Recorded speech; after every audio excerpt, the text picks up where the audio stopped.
Saya Oke. share. Wah, ini kayaknya sebentar.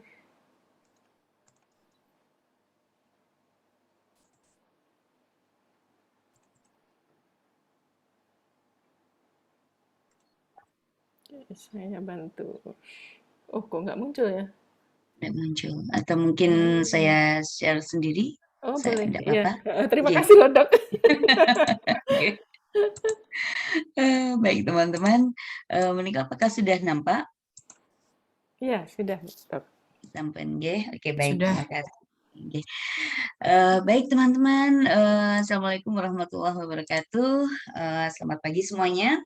Senang sekali hari ini atau pada pagi hari ini bisa bersama dengan teman-teman untuk kita belajar bersama begitu yang terkait dengan kontrasepsi ya dalam rangka International Women Day gitu.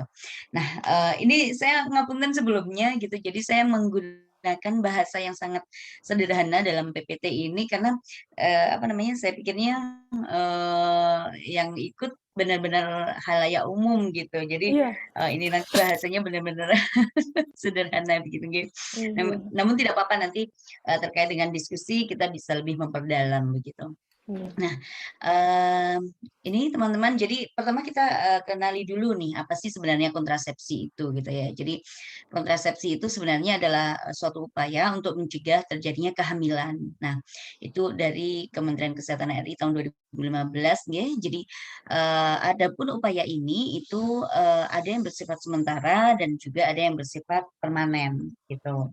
Digalakkan belajari apa saja yang bersifat sementara dan apa yang bersifat permanen. Kenapa sebenarnya apa namanya kontrasepsi ini menjadi penting gitu ya. Salah satunya adalah untuk mencegah kehamilan yang tidak diinginkan. Kita mungkin sudah belajar bersama bahwa atau bahkan kita apa namanya temui kasusnya sehari-hari sebagai dampingan kita begitu nggih, bahwa ada begitu banyak kasus kehamilan yang tidak diinginkan gitu.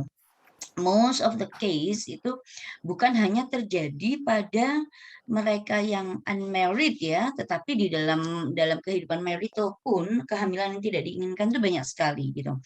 Jadi entah karena alasan ekonomi, entah alasan apa namanya ketidaksiapan mental maupun fisik begitu ya, sehingga sebenarnya tidak menginginkan kehamilan, tetapi kemudian karena tidak memahami terkait dengan kontrasepsi maka kemudian terjadilah kehamilan yang tidak diinginkan. Nah, dampaknya apa sebenarnya dari kehamilan yang tidak diinginkan itu?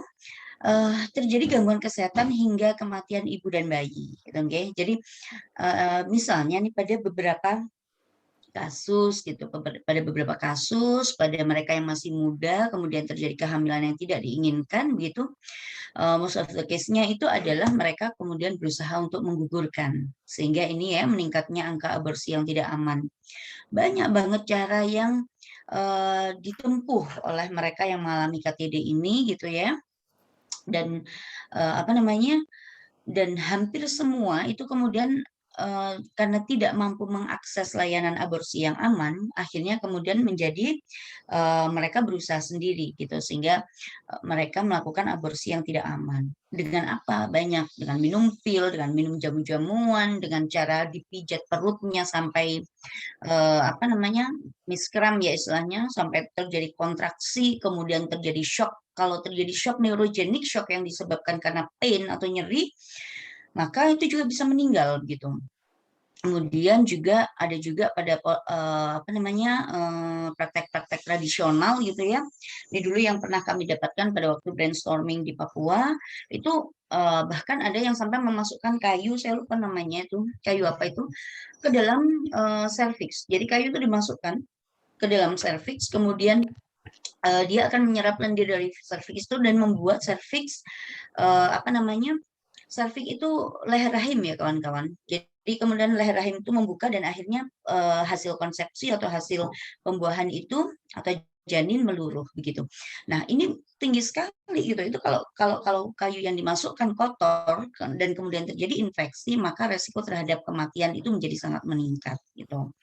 Nah, kemudian juga dampak kekerasan terhadap anak, terutama apabila anak-anak ini lahir dari kehamilan yang tidak diinginkan oleh ibu-ibu muda, ya, yang tidak siap, gitu ya, dan yang tidak siap untuk menjadi ibu dengan background apapun, gitu. Nah, kalau toh misalnya kemudian anak ini apa namanya bertumbuh dan berkembang pasti juga tidak akan maksimal gitu karena dari aspek orang tuanya saja mereka sudah tidak siap begitu ya sehingga mereka pun tidak memiliki kesiapan di dalam memberikan ruang yang optimal untuk tumbuh kembang anaknya, baik tumbuh kembang secara fisik maupun tumbuh kembang secara psikologis gitu. Dan kemudian kalau misalnya KTD ini terjadi pada mereka yang berpendapatan rendah gitu ya, maka ini akan menjadi lingkaran setan yang luar biasa. Let's take one case gitu ya. Jadi kita ambil satu kasus. Kehamilan pada anak sekolah, katakanlah SMP. SMP kemudian karena tidak paham tentang kesehatan reproduksi, menganggap bahwa hubungan seksual pertama kali tidak akan membuat hamil gitu. That's yang paling banyak terjadi. Kemudian terjadi kehamilan pada anak SMP ini. Kalau terjadi kehamilan pada anak ini gitu, pasti yang dikeluarkan adalah yang perempuan. Benar nggak? Gitu. Ada nggak anak laki-laki yang dikeluarkan gitu? Karena kasus ini walaupun yang berbuat adalah 2 orang gitu yang sama-sama di sekolah itu gitu pasti yang dikeluarkan yang perempuan gitu. Nah, apa yang akan terjadi gitu? Teman-teman bisa bayangkan gitu, anak SMP dalam kondisi hamil, udah itu pun lalu dikeluarkan dari sekolah, meaning pendidikannya menjadi rendah, kemudian dengan pendidikan yang rendah itu, maka chance dia untuk kemudian mendapatkan pekerjaan yang lebih layak, mendapatkan penghidupan yang lebih layak menjadi sangat berkurang. Nah, sehingga kemudian terjadilah kemiskinan. Dengan kemiskinan itu, dia tidak akan mampu mencukupi dirinya dan anaknya dan kemudian anaknya akan tumbuh dalam kondisi malnutrisi. Kondisi malnutrisi akan membawa dampak baik dari aspek fisik maupun kognitif atau pola berpikir. Sehingga anak ini kemudian nuwun sewu menjadi bodoh sih. Menjadi bodoh, kemudian dia tidak bisa sekolah atau dia biasa sekolah tapi tidak mampu untuk berproses secara normal misalnya. Sehingga kemudian terjadi putus sekolah, kemudian terjadi kemiskinan, begitu terus. Itu adalah lingkaran setan yang luar biasa gitu. Nah, maka PR kita menjadi sangat banyak sekali ya kawan-kawan gitu. Nah, kita lanjutkan dulu. Untuk metode kontrasepsi itu kita membagi untuk mudahnya menjadi 2, yaitu metode tradisional dan metode modern. Metode tradisional ini yang tidak diperlukan alat begitu ya teman-teman. Jadi ini contohnya adalah metode withdrawal atau senggama terputus ya. Kemudian metode kalender dan ini pun juga biasanya juga ada beberapa metode lain yang menyertai metode kalender ini. Kemudian ada metode pemberian ASI eksklusif gitu ya atau MAL, metode aminorelaksasi. Kemudian ada metode modern yang dia membutuhkan alat gitu nggih. Kondom misalnya, pil KB, suntik KB, implan, IUD atau kalau teman-teman mungkin lebih familiar dengan spiral gitu ya. Nah, itu adalah salah satu jenis dari IUD. Kemudian ada kontrasepsi darurat, kemudian ada kontrasepsi mantap, yaitu berupa tubektomi atau vasektomi. Nah, kita masuk dulu nih ke metode yang tradisional gitu ya. Jadi senggama terputus ya atau withdrawal gitu. Nah, ini kan kalau ada joke itu kan kalau telat ngangkat dari gorengan maka menjadi gosong gitu ya. Kalau telat mengangkat, nah pada senggama terputus ya jadi anak gitu ya.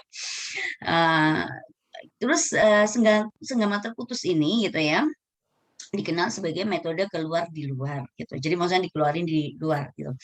Jadi ketika laki-laki dan perempuan berhubungan seksual, maka ketika akan terjadi ejakulasi itu, yang laki-laki itu pasti akan merasa gitu kan. Jadi, nah kemudian dia akan segera menarik penisnya keluar dari vagina, sehingga kemudian ejakulasi terjadi di luar.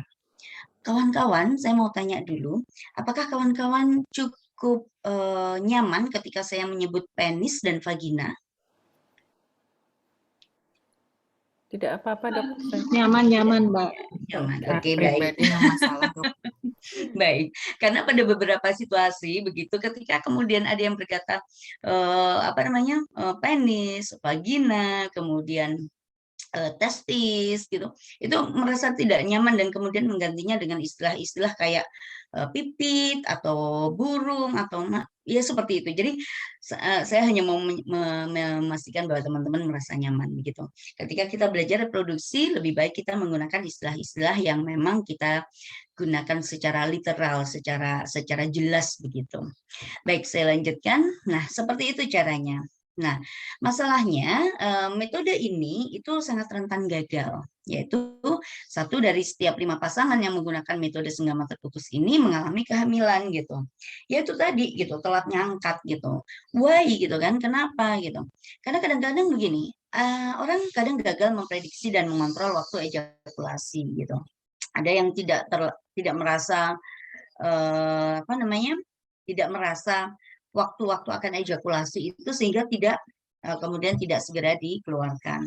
Atau bisa jadi pasangan terbawa suasana gitu kan, terbawa suasana ya udah lupa gitu. Nah, ada juga yang ini nih, udah deh nanti udah pokoknya ntar dikeluarin di luar, enggak kalau hamil. Kayak gitu, udah gitu terjadi hubungan seksual kemudian ternyata tidak dikeluarkan oleh si pihak laki-laki. Si perempuan kan tidak tahu kalau si laki-laki ini mau ejakulasi atau tidak, gitu kan? Dia bukan pihak perempuan yang akan merasa, tapi pihak laki-laki. Sama seperti ketika kemudian si perempuan akan orgasme, yang bisa merasakan itu adalah ya perempuan itu sendiri, gitu. Oke, mungkin apabila connectedness antara laki-laki dan perempuan ini cukup dekat, maka masing-masing mungkin bisa saling merasakan gitu. Tapi most of the case itu biasanya tidak gitu. Jadi yang yang akan merasakan orgasme itu siapa? Ya dirinya sendiri begitu. Nah, kemudian ini teman-teman yang paling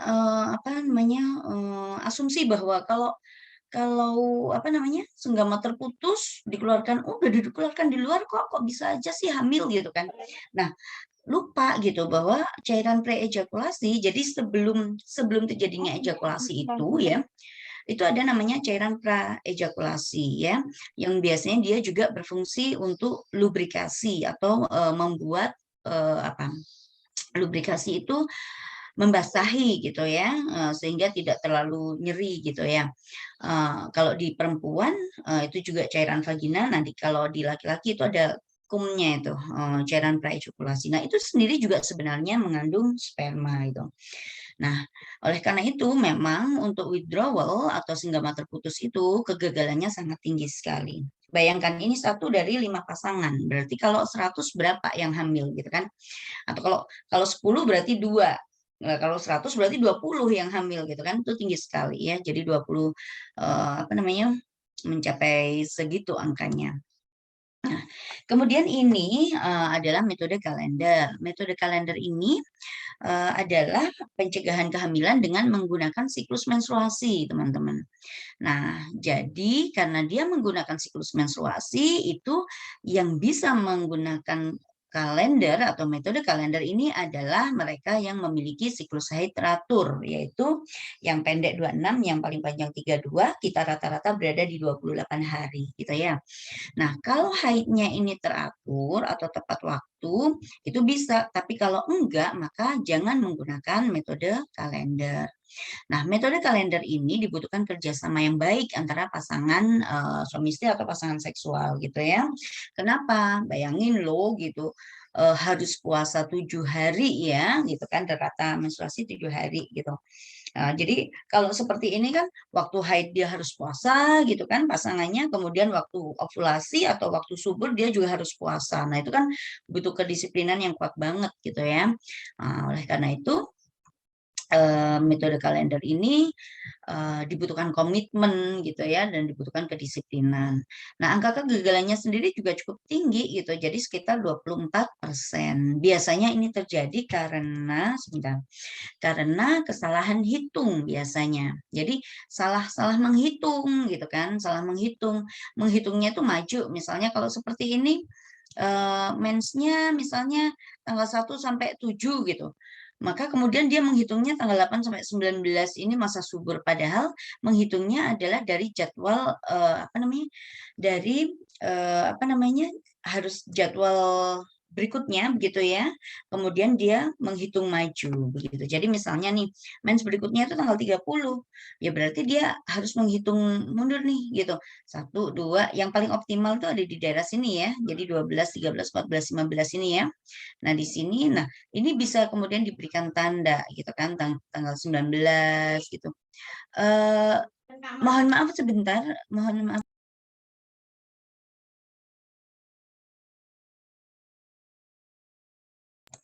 Mohon maaf sebentar. Nggih.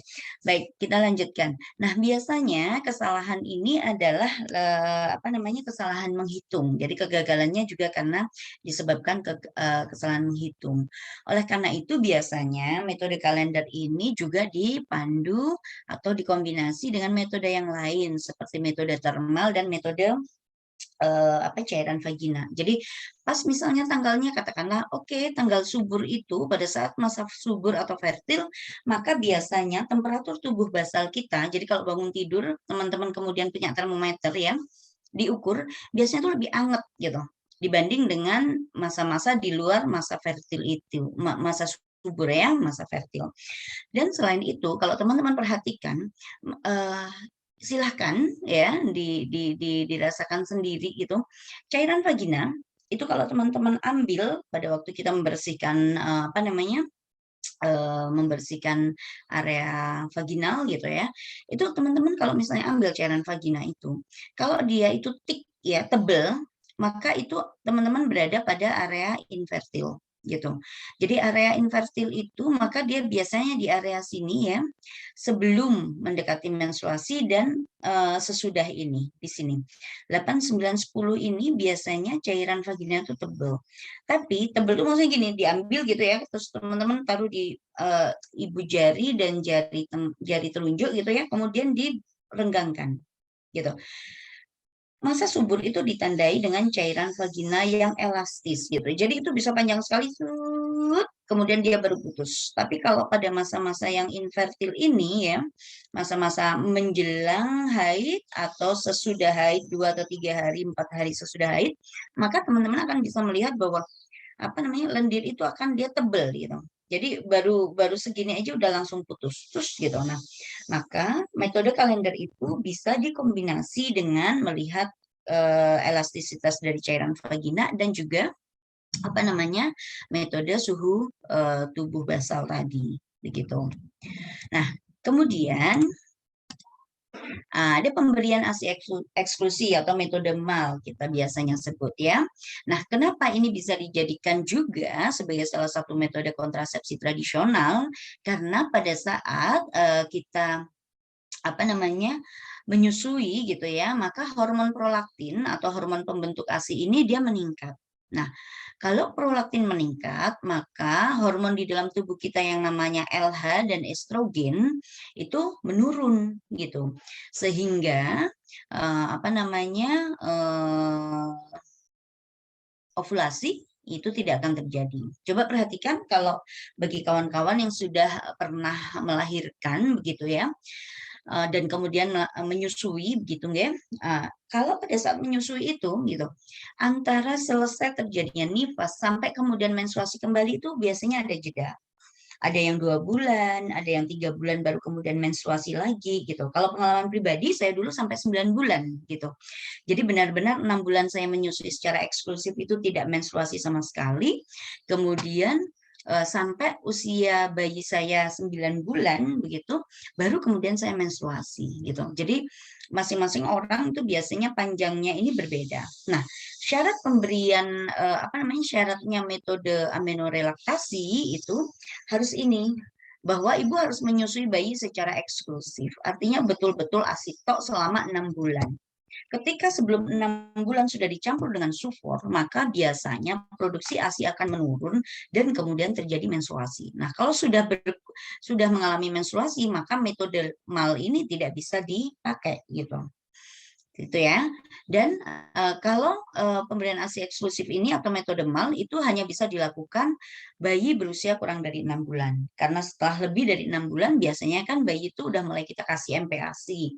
Kalau kita udah mulai kasih MPASI, biasanya produksi ASI akan menurun karena kebutuhannya memang sudah terpenuhi melalui MPASI gitu. Jadi apa namanya, ketika kemudian produksi ASI menurun, maka ini LH dan estrogennya mulai naik lagi, maka kemudian terjadilah menstruasi dan ovulasi, begitu. Oke ya. Nah, sekarang kita masuk ke dalam metode modern, gitu. Metode modern menggunakan alat yang paling banyak ini adalah kondom, gitu ya. Mungkin di antara kita ada yang merasa aneh dan malu, gitu kan? Ih, kondom, gitu kan, gitu. Coba perhatikan kalau ada orang beli kondom gitu ya di supermarket atau di ini, itu pasti milihnya juga malu-malu gitu. Kita pernah bikin experience waktu itu, pada waktu pelatihan itu, kita ini apa namanya, peserta itu kemudian kita minta untuk ke mana, ke bolehlah toko kelontong, supermarket atau kemanapun yang jual kondom begitu. Kemudian kita encourage mereka untuk beli kondom gitu. Tidak boleh menyuruh orang lain gitu. Nah itu banyak sekali tuh yang malu-malu, yang bahkan kemudian menolak, nggak mau gitu seperti itu. Karena ternyata stigma membeli kondom itu juga masih cukup tinggi begitu. Nah, mungkin ini sedikit terjadi pergeseran kali ya untuk yang saat ini gitu. Ini pengalaman sekitar 10 tahun yang lalu gitu. Nah, kondom ini kalau kita ketahui itu ada kondom laki-laki dan kondom perempuan. Sayangnya saya lupa untuk tidak menaruh apa namanya? Saya lupa menaruh kondom perempuan di sini. Jadi kondom perempuan itu masih belum cukup, belum familiar ya di sini. Saya mengikuti rilis kondom perempuan waktu itu 2006 atau 2007 waktu itu di Jayapura bersama Ibu Nafsiah Boy. Nah, itu kondom perempuan itu dia mengikuti bentuknya vagina gitu. Jadi dia lebih besar daripada kondom yang laki-laki ini. Nah, kemudian jenis kondom ada yang macam-macam ya sekarang gitu ya. Ada yang berasa, ada yang bertekstur, ada beraroma, ada yang berpelumas, tidak berpelumas gitu ya. Jadi kondom latex maupun non latex. Kalau yang saat ini di pasaran yang paling banyak itu yang jenis latex gitu ya. Nah, tujuan dari kondom ini adalah untuk mencegah pertemuan sperma dengan sel telur agar tidak terjadi pembuahan gitu. Nah, kelebihannya dari kondom ini adalah dia bisa melindungi dari IMS yang ini tidak bisa diberikan oleh kontrasepsi lain ya.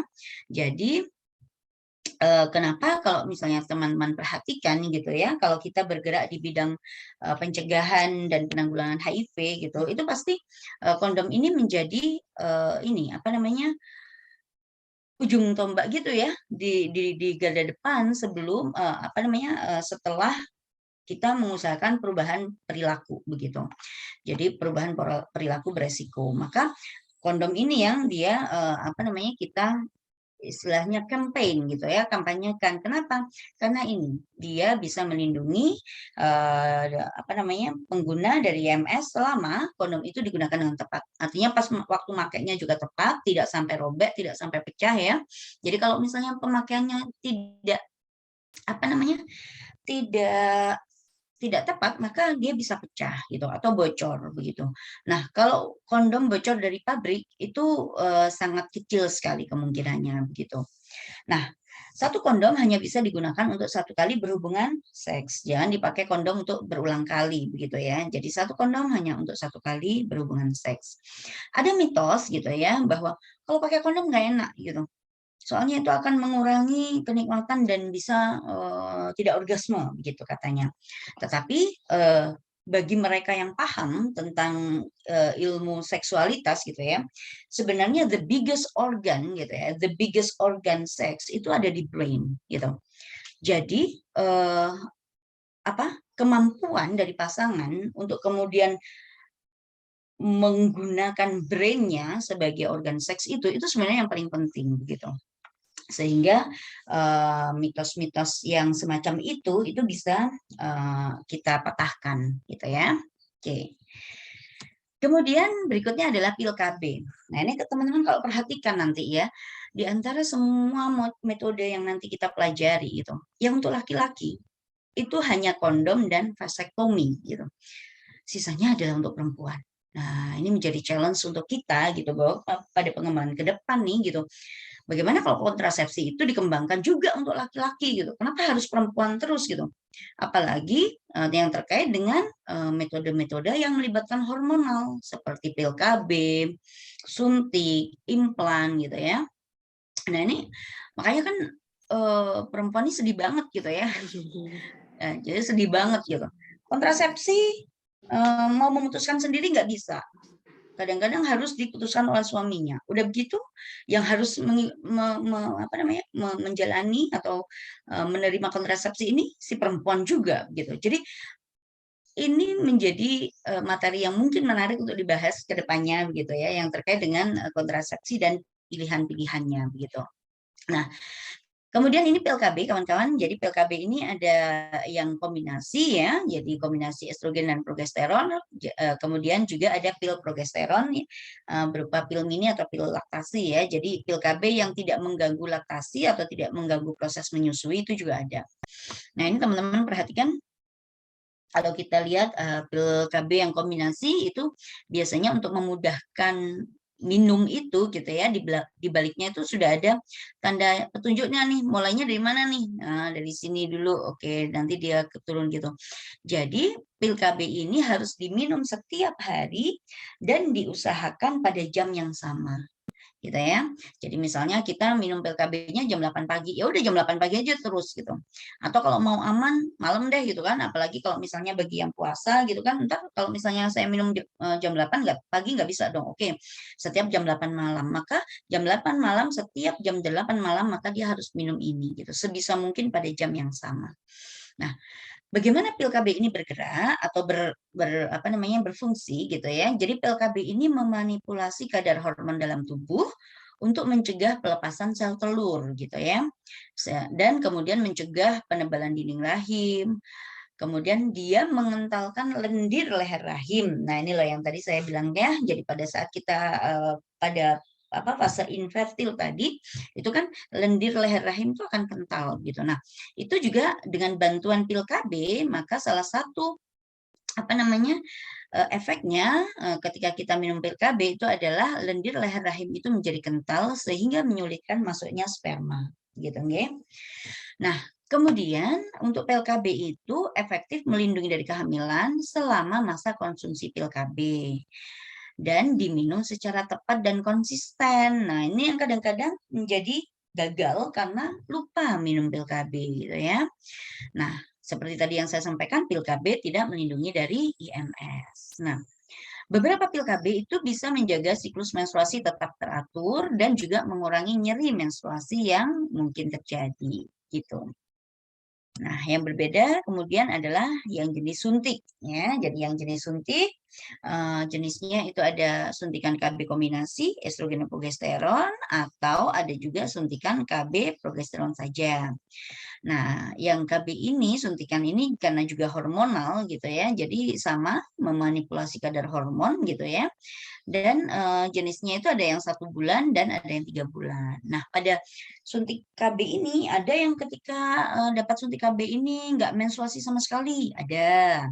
Ada juga yang suntik KB terus ya normal-normal aja, waktunya menstruasi, waktunya enggak, ada. Ada juga yang malah bleeding terjadi gitu. Jadi kayak menstruasi terus-menerus gitu, memanjang. Nah, kalau pada kondisi ini maka kita pertimbangkan pilihan jenis kontrasepsi yang lain begitu. Oke. Nah, ada lagi yang kemudian bentuknya implan, teman-teman. Jadi ada yang 1 batang, ada 2 batang. Nah, ini kemudian dimasukkan ke di kutan ya, di lapisan kulit gitu ya, di lapisan bawah kulit ini gitu. Metode kerjanya sama ya. Jadi karena dia manipulasi kadar hormon gitu. Jadi implan ini dia isinya hormonal yang kemudian setiap hari dia akan dirilis secara perlahan-lahan gitu. Nah, dari sini ini dia efektif melindungi kehamilan selama 3 tahun. Jadi di alat implan ini ada hormonal gitu ya, ada hormon yang kemudian dia secara tiap hari berkala itu dikeluarkan sedikit-sedikit sekian mikrogram gitu sampai kemudian dia efektif selama 3 tahun dan harus dilepas dan kemudian diganti dengan yang baru gitu. Nah ini kalau ini jangan sampai bablas ya.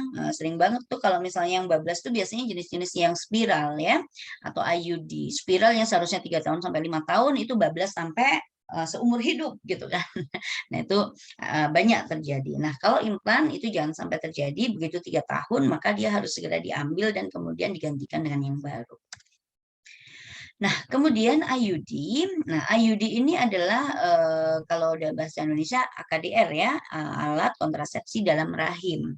Nah, bentuknya bisa IUD tembaga atau koperti dan ada juga IUD hormonal. Kalau yang tembaga ini dia menggunakan hormon, jadi mekanisme kerjanya adalah si tembaga ini akan dianggap sebagai benda asing gitu, sehingga dia dianggap sebagai benda asing yang kemudian dia akan diserbu oleh jadi ketika kemudian terjadi pembuahan gitu ya, jadi ketika terjadi pembuahan kemudian dia akan menempel, maka dia tidak bisa menempel hasil pembuahan itu karena di situ akan ada banyak leukosit, ada banyak sel darah putih, ada banyak tentara-tentara kita. Kenapa gitu? Tentara tubuh ya maksudnya. Tentara tubuh. Kenapa? Karena alat ini itu dianggap sebagai benda asing yang harus diserbu dan dimusnahkan oleh tubuh gitu. Model kerjanya begitu. Nah, kalau yang IUD hormonal yaitu sama dengan yang lain ya, sama dengan pil, suntik atau implan tadi. Jadi sama dia ada hormon di dalam situ kemudian dikeluarkan secara perlahan-lahan gitu. Nah, ini teman-teman IUD efektif ada yang sampai 3 tahun, ada 5 tahun, ada 10 tahun. Tapi jangan sampai bablas seumur hidup ya. Kalau bablas sampai seumur hidup malah berbahaya nanti gitu ya. Baik. Kemudian ini ada kontrasepsi darurat, teman-teman. Kontrasepsi darurat ini kita consider sebagai bukan alat kontrasepsi yang kita gunakan secara rutin gitu. Jadi kontrasepsi darurat ini adalah kontrasepsi yang kita gunakan hanya pada kondisi-kondisi gitu ya, di mana terdesak seperti itu. Ya, namanya darurat terdesak gitu ya, atau morning after pill. Nah, di sini ini dia mengandung hormon progesteron yang berdosis tinggi gitu ya, sehingga cepat mencegah kelepasan sel telur dan mengentalkan lendir leher rahim demi menyulitkan masuknya sperma.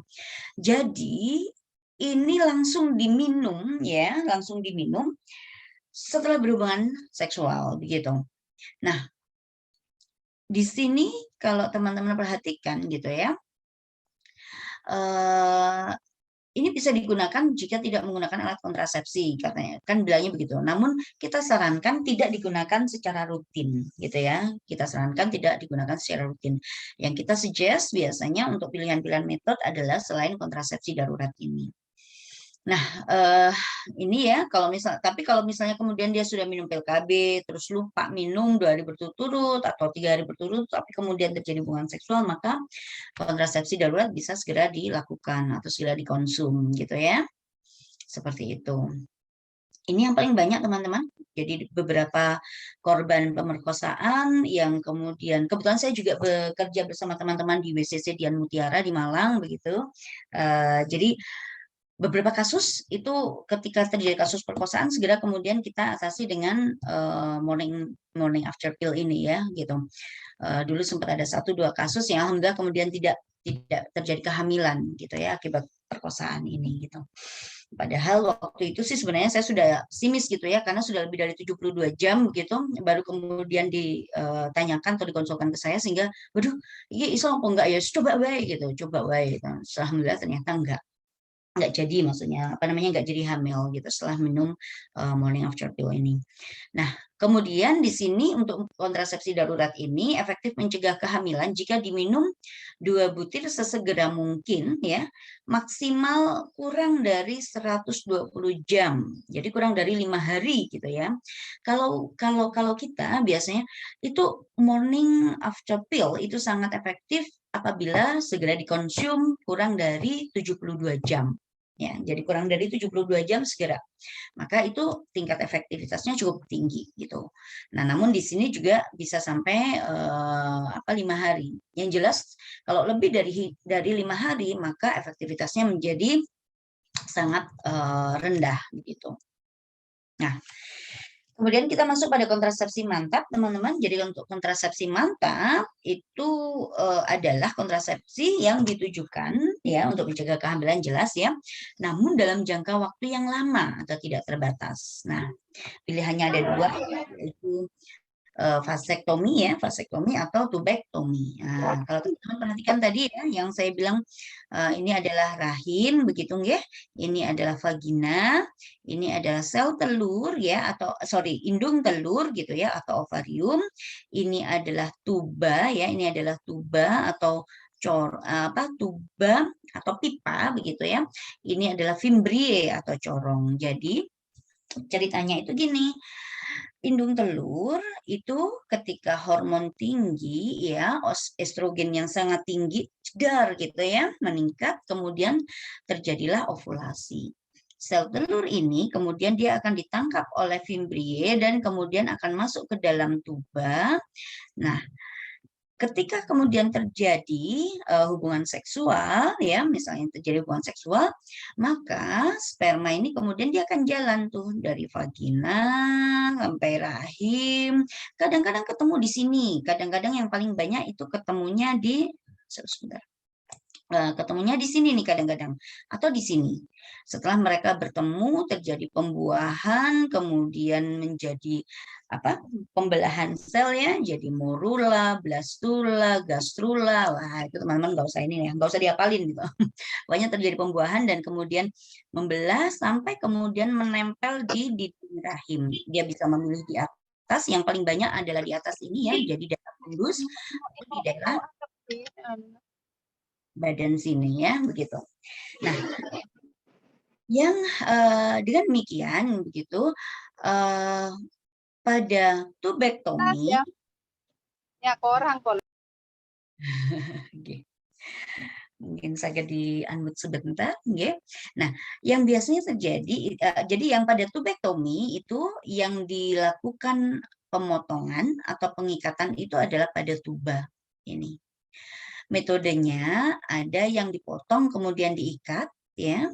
Ada yang dipotong kemudian kauterisasi, itu kayak dilas gitu loh teman-teman. Jadi kayak dibong gitu ya. Kayak tali dibong itu kan ujungnya pasti bundel ya. Ya, cauterize, dan ada juga yang cuma diikat gitu, banded. Nah, tergantung dari metode ini, biasanya kadang-kadang yang kegagalannya terjadi itu adalah pada metode yang banded. Jadi ini ketika kemudian terjadi lepas ya sudah, maka terjadilah kanalisasi gitu. Atau bisa juga pada yang metode cauterize atau tight ini, ketika ikatannya lepas, dia nyambung lagi, maka kita menyebutnya sebagai rekanalisasi. Nah, itu sebabnya kenapa kita biasanya sebutnya steril ya gitu. Aku steril kok saya iso hamil gitu. Nah, itu karena terjadi kegagalan ikatan yang lepas, kemudian terjadi rekanalisasi. Namun kegagalan ini cukup kecil, nanti kita lihat berapa persen kegagalannya. Nah, demikian juga dengan ini vasektomi, ini dilakukan pada laki-laki begitu ya. Jadi kalau ini teman-teman lihat ini adalah testis ya, kalau orang bilang itu kita biasa sebutnya telur gitu ya. Nah, testis inilah yang memproduksi sperma. Sperma ini kemudian dia akan berjalan melalui epididymis, dan sepanjang perjalanan ini dia kemudian ditemani sama cairan-cairan yang dikeluarkan oleh kelenjar-kelenjar di sepanjang ini. Itu sebabnya sperma itu tidak pernah keluar sendirian gitu. Sperma itu adalah kayak kalau kita makan cendol ya. Cendol itu adalah spermanya dan kuahnya itu adalah cairan pendampingnya gitu ya. Nah, kalau vasektomi maka yang diputus itu adalah yang ini ya. Ya. Jadi ini. Jadi ini adalah vas deferens ya, yang menghubungkan dari mulai testis ke epididymis, kemudian vas deferens namanya ya. Jadi kemudian ini yang dipotong. Oke, ini yang dipotong. Oke. Nah, kemudian kita lihat berapa kegagalannya. Oke, kita lihat dulu ke tubektomi ya, kembali. Jadi ini tadi sudah kita jelaskan di depan ya. Jadi tubektomi itu dengan menghambat gitu ya, menghambat saluran penghubung dengan cara diikat, dipotong atau dipasang cincin tadi yang bandit tadi ya. Kapan sebaiknya dilakukan tubektomi? Tubektomi sebaiknya dilakukan dalam 48 jam pasca persalinan. Ada juga yang kalau misalnya SC gitu ya, operasi sesar, maka kemudian sekalian ya, jadi begitu bayi dikeluarkan, langsung deh kalau memang berniat memilih untuk tubektomi, langsung dilakukan pengikatan pada tubanya. Ya, seperti itu. Nah, kemudian dapat juga dilakukan setelah persalinan operasi gitu. Nah, bila tidak dilakukan dalam 1 minggu pasca persalinan, maka ditunda 4-6 minggu berikutnya, gitu ya. Kemudian apa manfaat yang diperoleh dari tubektomi? Efektivitasnya tinggi teman-teman ya, jadi 99,5%. Yang tadi angka kegagalannya berapa ya? 0,5% gitu ya. Sorry, kalau 99,5 berarti 0,5 ya, gitu. 0,5% kegagalannya. Dan ini tidak mempengaruhi proses menyusui, ya. Paling pada saat setelah melakukan proses tubektomi selama 2 minggu sampai 1 bulan gitu, diharapkan teman-teman untuk tidak melakukan kegiatan yang bersifat lifting gitu ya, mengangkat beban berat gitu ya, jangan dulu ya, ditunda dulu untuk kerja-kerja kerasnya, minta bantuan partner ya gitu, suami, untuk pekerjaan-pekerjaan yang bersifat manual gitu. Manual. Kita perempuan itu kan kuat banget ya, kadang-kadang sampai ngangkat galon, naruh di atas dispenser itu kadang-kadang kita lakukan sendiri. Nah, pada kondisi ini sebaiknya kita tunda dulu 2 minggu sampai 1 bulan sampai proses pemulihan selesai begitu. Nah, tubektomi itu tidak mengganggu proses hubungan seksual gitu ya, dan tidak mengubah fungsi seksual. Tidak ada efek samping dalam jangka panjang dan juga mengurangi resiko kanker ovarium gitu. Kenapa? Kemudian salah satu mitosnya juga kalau habis tubektomi kemudian jadi takut berhubungan seksual gitu. Kenapa sakit gitu kan? Nah, itu sebabnya kenapa saya bilang tadi the biggest sex organ actually gitu ya, bahwa paling besar organ seks itu sebenarnya adalah otak gitu. Begitu otak bilang dia takut, maka selesai sudah. Tidak ada lagi yang namanya kenikmatan dalam proses seksual atau berhubungan seksual gitu. Sehingga dalam kondisi seperti ini, maka penting sekali kita untuk meruntuhkan mitos-mitos yang berkembang di masyarakat. Nah, kemudian vasektomi. Vasektomi ini juga sama ya, jadi menghambat saluran untuk mengeluarkan sperma. Jadi diikat tadi ya, dipotong seperti itu ya. Nah, ini perlu dijelaskan bahwa tidak adanya sperma itu bukan berarti tidak ada ejakulasi gitu ya. Jadi orang yang sudah vasektomi dia akan tetap bisa ejakulasi.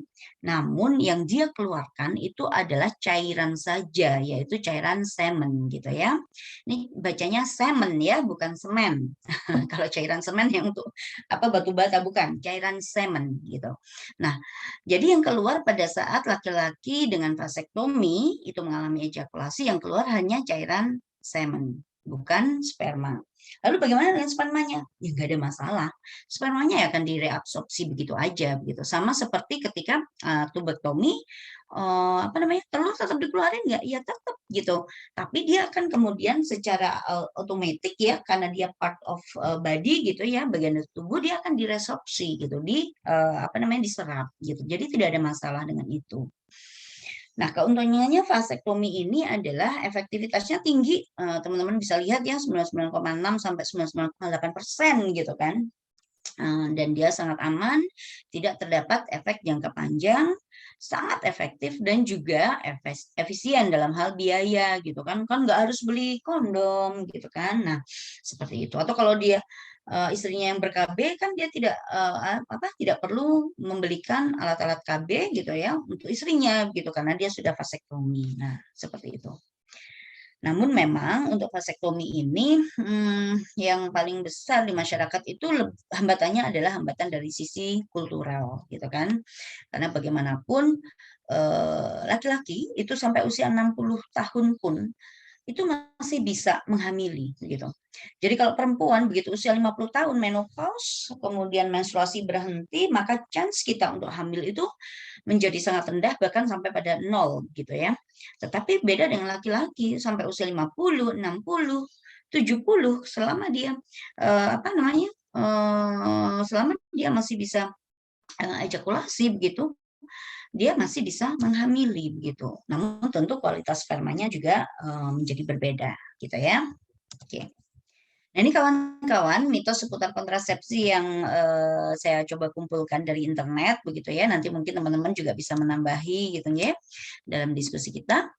Nah, ini nih, penggunaan kontrasepsi bisa mempengaruhi kesuburan di masa depan. Nah, kadang-kadang begitu, baru nikah, nggak usah pakai KB, nanti kamu malah nggak punya anak terus. Nah, itu kan banyak tuh di masyarakat tuh. Nah, sebenarnya penggunaan kontrasepsi itu begitu dihentikan gitu ya, maka kesuburan itu akan bisa kembali gitu. Nah, tentu akan tergantung juga pada jenis kontrasepsi yang dia pilih gitu. Kalau pil dan spiral itu biasanya langsung kembali. Jadi kesuburan itu langsung kembali. Nah, kalau suntik biasanya butuh adaptasi sekitar 3-6 bulan gitu. Nah, kemudian ada lagi nih mitosnya nih. Nah, ini nih, sorry. Kalau misalnya ada case seseorang yang, oke, saya sudah siap punya anak gitu. Tadinya sudah pakai suntik gitu kan, udah stop. Udah lebih dari 1 tahun kok belum hamil juga ya gitu. Maka ini kemudian perlu kita analisis lebih lanjut gitu kan. Oke, berarti suntiknya kan udah berhenti setahun yang lalu ya. Secara teori maka dalam 3-6 bulan seharusnya kesuburan kembali. Tapi ini kok sampai udah 1 tahun bahkan 1,5 tahun belum hamil. Kita analisis. Pertama yang kita tanyakan adalah apakah sudah berhubungan seksual secara teratur dalam frekuensi yang dalam frekuensi yang cukup begitu ya.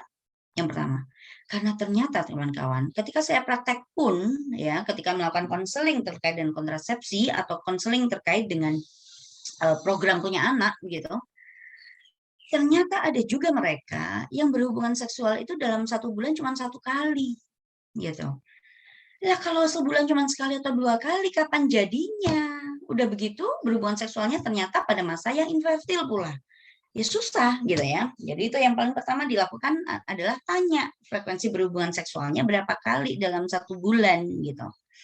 Kemudian yang kedua tanya lagi dari ini siklus menstruasinya tadinya reguler apa tidak gitu. Kalau reguler maka kemudian kita tanya pada kapannya tadi ya, ingat metode kalender tadi, kapan berhubungan seksualnya? Oh, Jojo berhubungan seksualnya langsung mentas haid, langsung berhubungan seksual, atau menjelang haid baru berhubungan seksual, ya masa suburnya terlewati gitu kan. Atau bisa juga siklus menstruasinya menjadi tidak teratur gitu. Jadi nggak teratur. Oke, kita regulasi dulu menstruasinya kalau begitu gitu ya. Jadi kita lakukan terapi regulasi menstruasi gitu. Nah, kemudian kita evaluasi. Nah, sepanjang evaluasi itu kemudian kita akan lihat apakah bisa nggak terjadi kehamilan gitu. Nah, kalau itu sudah dilakukan, kok saya belum juga, barulah kemudian kita melakukan yang namanya pemeriksaan terkait dengan kesuburan. Laki-laki dan perempuan itu yang paling bagus melakukan pemeriksaan kesuburan itu yang laki-laki dulu. Kenapa? Laki-laki itu diambil saja spermanya gitu ya, disuruh dia ejakulasi, masukkan ke dalam tabung gitu ya. Kemudian di situ kemudian kita lakukan analisis sperma. Kalau kemudian di situ dilihat jumlah spermanya cukup enggak. Kalau jumlah spermanya cukup, bentuknya normal apa enggak normal gitu kan. Bentuk sperma yang normal itu kayak kecebong kalau teman-teman perhatikan gitu. Normal enggak bentuknya? Kalau normal bentuknya, lajunya bagaimana? Lajunya kecepatannya dia normal atau lambat gitu ya. Sperma yang bergerak lambat itu dia tidak chance-nya untuk menghamili itu menjadi rendah gitu. Atau bahkan ada sperma yang dia jalannya mundur, itu sudah gitu. Maka yang perlu dilakukan pemeriksaan kesuburan yang pertama itu adalah laki-laki dulu. Kita lakukan analisis sperma. Baru kemudian perempuan. Kenapa? Analisis untuk perempuan ini banyak gitu ya, termasuk untuk melihat kadar hormonnya, kemudian melihat, jadi yang dicek adalah anatomisnya dulu. Kalau anatomisnya normal, kemudian baru kita lihat fisiologisnya bagaimana, baru kemudian kita cek lagi hormonalnya bagaimana, seperti itu kawan-kawan. Oke, ya. Nah, kita masuk pada mitos berikutnya nih. Kontrasepsi hanya dibutuhkan perempuan hingga berusia 35 tahun. Wah, itu mitos banget tuh. Nah, kalau umur 36 masih menstruasi, ya otomatis dia masih bisa hamil gitu.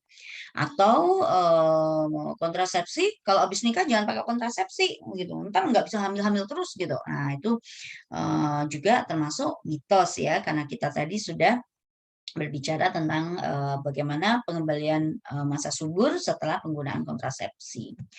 Ada juga nih alat kontrasepsi bisa membuat gemuk. Well, yang bisa membuat gemuk ini adalah jenis-jenis yang hormonal. Artinya kalau misalnya kontrasepsinya menggunakan IUD yang puper tadi atau tembaga, maka otomatis dia tidak memberikan efek dalam peningkatan berat badan gitu ya. Nah, kemudian jadi yang sebenarnya membuat gemuk ya, ada beberapa yang hormonnya itu adalah estrogen gitu ya, bisa mempengaruhi peningkatan nafsu makan dan retensi cairan tubuh. Tapi ya itu tidak terjadi pada setiap pengguna. Jadi memang sangat individual. Karena itu konseling KB itu tidak bisa dilakukan secara bersama-sama karena pilihannya adalah pilihan-pilihan individual. Nah, ini kemudian ada lagi nih, kamu tuh kalau pakai apa namanya morning pill itu berarti kamu gugurin kandungan, dosa kamu gitu ya.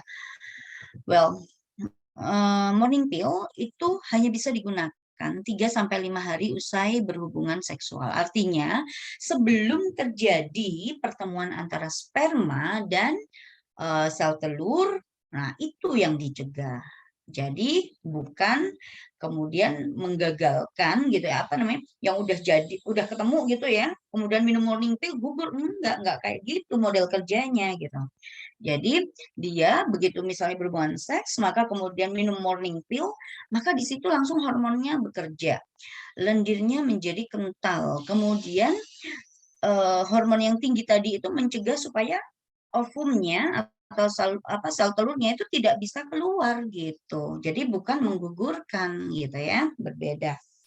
Nah, kemudian nih tidak perlu pakai kontrasepsi jika berhubungan intim hanya sekali. Waduh, ini luar biasa, ini mitos yang berbahaya gitu ya. Apalagi kalau cuma sekali tapi pas masa subur ya jadi gitu ya. Jadi baik berhubungan seks untuk pertama kalinya atau hanya 1 kali berhubungan seks, maka kehamilan tetap bisa terjadi. Kemudian hubungan seks selama haid bisa mencegah kehamilan. Well, ya itu benar sih gitu. Tapi jangan lupa bahwa hubungan seks dalam masa haid itu bisa terjadi resiko infeksi kawan-kawan. Karena pada saat kita mengalami menstruasi itu gitu ya, itu kan tadi teman-teman sudah lihat rahim ya. Nah, dinding rahimnya itu dalam keadaan terutama pembuluh darah di dinding rahim ya, teman-teman bisa bayangkan apukat. Ya kan, apukat itu buah apukatnya itu ada daging apukatnya itu adalah bisa dibayangkan itu sebagai endometrium gitu. Nah, di antara daging tadi gitu ya, itu ada banyak sekali pembuluh darah yang kemudian pada saat kita menstruasi, maka pembuluh darah tadi otomatis juga pecah gitu kan. Nah, pada saat kondisi ini ketika terjadi hubungan seksual, maka itu kan terjadi kayak semacam pumping ya gitu, pumping. Maka besar sekali resiko untuk infeksi ya. Kemudian yang juga resiko meningkat itu adalah endometriosis. Jadi ada sel-sel dalam endometrium yang kemudian terikut, kemudian dia ngendon di tempat yang lain. Ya, itu yang kita sebut sebagai endometriosis. Atau bisa juga terjadi yang namanya emboli. Karena sifatnya tadi pumping gitu ya, maka kadang-kadang banyak gelembung-gelembung udara yang kemudian trap masuk ke dalam pembuluh darah. Nah, kalau sudah terjadi emboli, maka ini adalah sesuatu yang unpredictable gitu ya. Bahkan kalau misalnya emboli nyangsang, emboli itu teman-teman bisa bayangkan kayak sampah kertas yang ada di sungai atau apa namanya selokan depan rumah kita. Kemudian kita bikin apa namanya gumpalan kertas gitu ya. Kita bikin bola kertas, kita masukkan ke dalam selokan itu. Nah, Ketika kemudian selokan itu mengecil gitu ya, maka akan terjadi sumbatan dan kita tidak pernah tahu dia akan menyumbat area yang mana. Makanya emboli itu menjadi sesuatu hal yang unpredictable, jadi sangat beresiko gitu ya. Nah, kemudian ini nih perempuan yang menikah dan belum punya anak tidak boleh pakai kontrasepsi. Nah, ini related dengan tadi itu loh gitu. Bahwa jangan sampai lah, jangan ini padahal kan belum tentu juga orang menikah kemudian segera pengen punya anak, belum tentu gitu. Ada yang ingin enjoy berdua, pacaran-pacaran dulu misalnya dalam masa pernikahan, pengenalan-pengenalan seperti itu. Nah, why not? Kalau memang seperti itu, maka bisa menggunakan kontrasepsi gitu ya yang bisa segera mengembalikan kesuburan, bisa dengan pakai pil begitu ya. Jadi setelah dia siap, baru kemudian kontrasepsinya dilepas, baru kemudian program untuk punya anak. I think that's all gitu ya. Apakah ada mitos lainnya yang teman-teman temukan gitu ya? Kita nanti bisa bahas di dalam sesi diskusi kita. Baik, saya pikir itu Mbak Siti dan kawan-kawan untuk presentasinya saya stop share nggih. Terima kasih dokter, presentasinya luar biasa. Dapat istilahnya masukan baru nih kami. Saya termasuk yang kalau bilang semen tadi semen dok. Oh, Bacanya. cairan semen yang Iya. untuk batu bata dong ya. Oh, ternyata salah ya selama ini. Gitu. Ini kita udah ada beberapa pertanyaan nih dok di ini. Ya, saya coba yang pertama itu dari Mbak Mira ya kalau nggak salah ya. Ya. Apakah ada keterkaitan pil KB dengan endometriosis dan bagaimana untuk penanganan endometriosis? Terima kasih dok. Gitu. Gimana dok? Apakah ada kaitan antara pil KB dengan endometriosis? Ya. Jadi kadang-kadang pada kasus endometriosis itu pil KB malah digunakan sebagai obat. Gitu. Jadi obat untuk mengatasi rasa nyerinya juga dan meregulasi menstruasi. Seringkali orang-orang dengan endometriosis itu mengalami siklus menstruasi yang memanjang dan perdarahan yang terjadi itu banyak sekali gitu ya. Jadi menstruasinya memanjang dan banyak gitu. Seringkali orang-orang dengan endometriosis itu mengalami itu. Nah, pil KB ini adalah salah satu juga yang bisa digunakan untuk membantu gitu ya, membantu proses perbaikan dalam endometriosis tadi gitu. Oke. Gimana Mbak Mira? Oke, baiklah. Kita lanjutkan aja ke pertanyaan berikutnya, Dok. Dok, apakah penggunaan obat penunda haid menimbulkan efek samping? Saya berencana untuk menggunakan obat tersebut supaya ibadah puasa saya full ya. Ini kebetulan mau puasa ya, Dok ya. Adakah saran untuk itu? Terima kasih. Ya, memang pada beberapa jenis pil KB ya, itu bisa kita gunakan kalau misalnya untuk keperluan ibadah, entah itu puasa, umroh atau haji begitu ya. Nah, namun untuk penggunaannya itu harus dikonsumsi sekitar 1 bulan ya, 2 minggu, 1 bulan sampai 1,5 bulan sebelum kegiatannya begitu.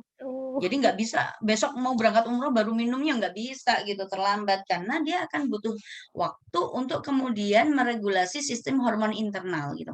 Jadi sebenarnya pil KB itu kan seperti memasukkan ya, menginterupsi gitu kan sistem hormon yang normal yang ada di dalam tubuh kita begitu. Dan dia butuh waktu sehingga pada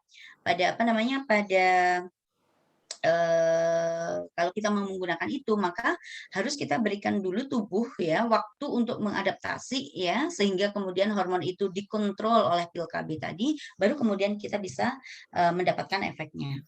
Efek samping, kalau efek samping terkait dengan pil KB hampir sama ya, beberapa mungkin ada yang mengalami flek-flek gitu ya, kita sebut sebagai melasma. Kemudian ada juga yang tadi seperti tadi dibilang bahwa nafsu makannya menjadi meningkat, menjadi ini. Nah, itu beberapa efek samping. Namun itu juga sifatnya individual gitu. Oke. Gimana Mbak Ani, apakah Ya, terima kasih dokter. Nggih, Ada sama-sama. pertanyaan lanjutan mungkin Mbak Ani? Wah, berarti saya nggak bisa menggunakan pil penunda haid ya dok. Ini kan sudah mendekati puasa ya, Oh, dekat belum banget malah.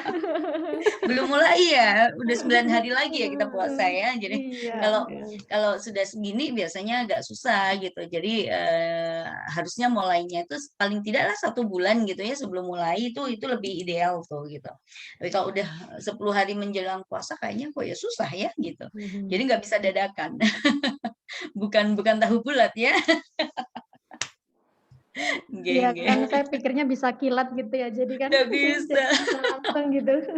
Oke, terima Itu. kasih dokter. Iya, itu senengannya orang Indonesia tuh sukanya kilat-kilat gitu nggih. Maunya yang pokoknya sekarang minum besok harus sembuh begitu aja. Susah itu. Jadi memang diperlukan waktu begitu nggih untuk penggunaan pil KB sebagai penunda haid untuk kebutuhan ibadah gitu. Nggih. Iya. Nggih. Awal menikah dulu, ini pertanyaan lagi dok. Awal Nggih. menikah dulu saya langsung hamil, kata orang Jawa mapak. Setelah Mapak. saya Nggih. melahirkan, saya KB suntik 3 bulan selama 6 tahun. Saya nggak suntik lagi karena ingin mempunyai anak lagi. Sampai anak saya umur 18 tahun, saya belum hamil lagi. Apakah suntik KB tersebut bisa berpengaruh dok terhadap kesuburan saya?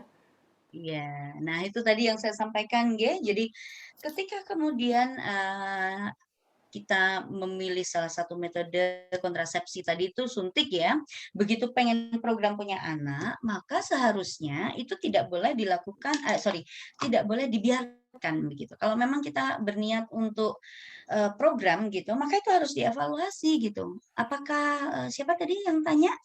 Apakah sampun pernah ini melakukan pemeriksaan? Sudah, saya pernah melakukan pemeriksaan ke dokter Rizal. Saya dikasih obat penyubur, suami juga sih sampai 1 tahun, tapi ternyata masih belum bisa sampai sekarang. Terus kemudian apakah dilakukan pemeriksaan lanjutan? Mungkin saya sudah nyerah ya dok ya. Mungkin. Jadi enggak Sebenarnya kan teratur tidak boleh gitu. menyerah, kata kayak lagunya The Massive ya, tidak boleh menyerah ya. gitu. Jadi Mbak Nurul, jadi ya ini anak Mbak Nurul usia berapa? Usia saya 40. 40 Anak saya nggih. 18 tahun umurnya sudah. 18 nggih. Kalau memang masih berkehendak begitu, berkeinginan untuk punya anak lagi, maka yang saya sarankan adalah melakukan pemeriksaan berdua begitu.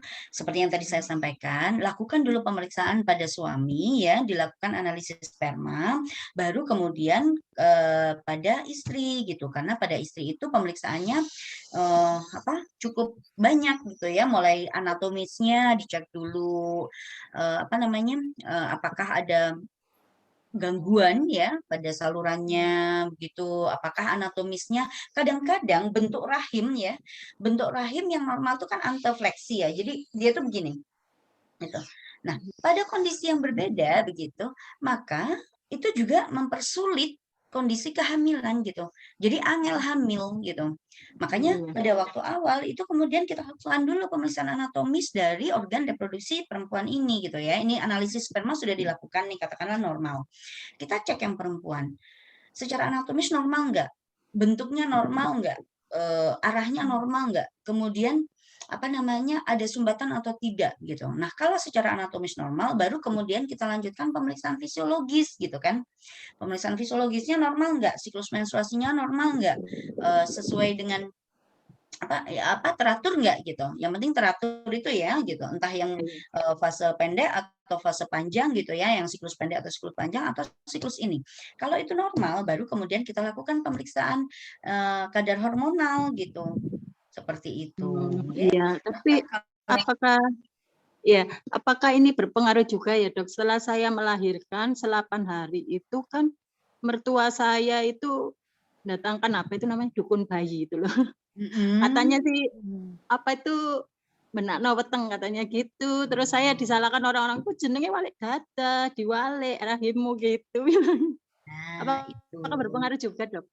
Ya, jadi kita sebutnya itu pijat oyo ya. Jadi Iya. pijat oyo itu memang salah satu yang berbahaya dan memang tidak kita sarankan ya. Jadi sebisa mungkin dihindarilah pijat pada area Iya. perut itu. Nah, bisa jadi pada manipulasi tersebut ya, kita sebutnya itu manipulasi, pada saat dilakukan pijat pada perut gitu kan, itu kan sakit nggak Mbak waktu itu? Waktu itu sakit sih. Iya, Sakit gitu. sekali itu ya. Karena pijat pada perut itu kadang-kadang juga ada yang kita memindah posisi bayi ya di dalam tubuh itu ada kita sebut sebagai saya lupa, external rotation gitu ya. Jadi luar ya, pemindahan posisi bayi katakanlah dia melintang mau kita posisikan kepalanya berada di bawah. Itu juga sebenarnya bisa dilakukan secara eksternal gitu. Nah, itu juga tapi dengan resiko yang memang berbahaya di situ. Nah, pijat oyo itu modelnya seperti itu gitu. Jadi dia bisa memang mengubah posisi, kemudian mempengaruhi. Jadi manipulasi yang dilakukan pada saat pijat itu dia bisa memberikan dampak yang luar biasa gitu. Nah, itu akan diketahui kalau misalnya Mbak Nurul melakukan pemeriksaan gitu ya. Nah, seperti itu. Iya, Oke. iya. Nah, itu Iya, makasih Dok nah itu kebablasan sampai penjelasannya. berapa tahun nggak di 6 itu sampai 12 tahun. Makanya kalau saya sarankan kepada teman-teman apabila ada yang habis kontrasepsi kemudian lepas kontrasepsi dengan harapan untuk punya program ya, jadi untuk punya anak, maka at least Anda lakukan observasi sendiri ya selama 1 sampai 1,5 tahun.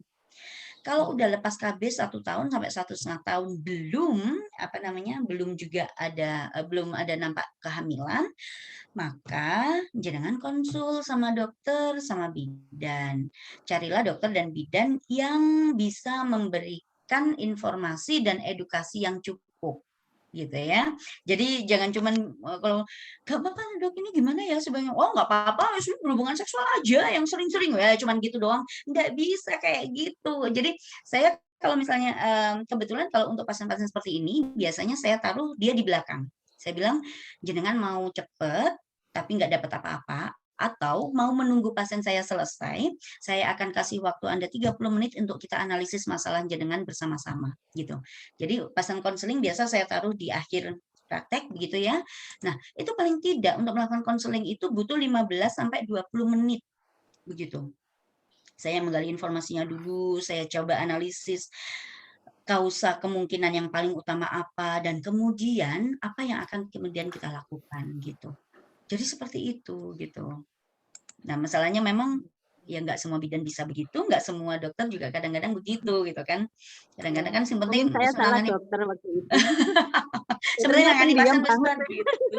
Oh, dokternya pendiam banget, Bu. Nah, itu Biasanya dia. gitu. Nah, makanya juga ya saya tidak menyalahkan ya mungkin ada karakter yang pendiam, ada yang cerewet seperti saya. Jadi mencari dokter tuh juga memang jodoh-jodohan ya gitu, cocok-cocokan sama Iya. gitu. Jadi cari yang bisa memberikan kemampuan konseling dan memiliki kemampuan medis yang memang baik atau mumpuni untuk kemudian membantu teman-teman begitu. Gitu Iya. nggih? Nggih, makasih Dok. Sama-sama nggih. Ya. Berikutnya dari Kak Merina ini, Dok, bagaimana dengan isu bahwa menggunakan pil KB dapat menghambat kehamilan di kemudian hari? Ini sepertinya tadi sudah disinggung ya sama Sudah dokter di ya, presentasinya, bahwa ini betul adalah ya. termasuk mitos gitu ya, Dok. Termasuk mitos, betul. Malah kalau pil itu cepat baliknya, ya kan? Jangankan berhenti gitu ya. Wong lali sedina rong dina wae iso bobol gitu kan. Nah, itu tanda bahwa kalau pil KB itu kembalinya kesuburan itu langsung begitu.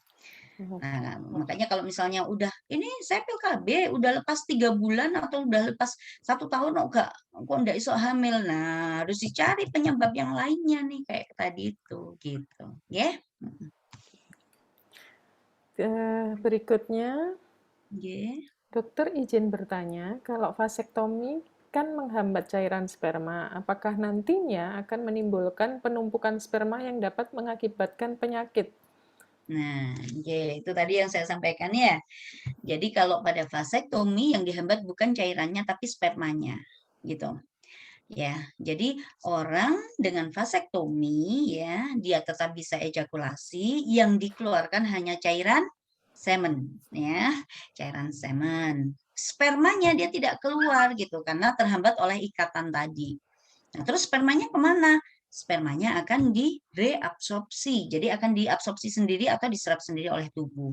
Apakah berbahaya? Tidak, karena itu adalah proses alamiah dalam tubuh. Begitu. Ya. Jadi ya tetap cairan itu akan keluar begitu. Gitu ya. Oke, ini dari Mbak Mira ya. Mbak Mira, apakah ingin menyampaikan sendiri nih? Sepertinya Monggo. lanjutan dari yang tadi, pertanyaan yang tadi.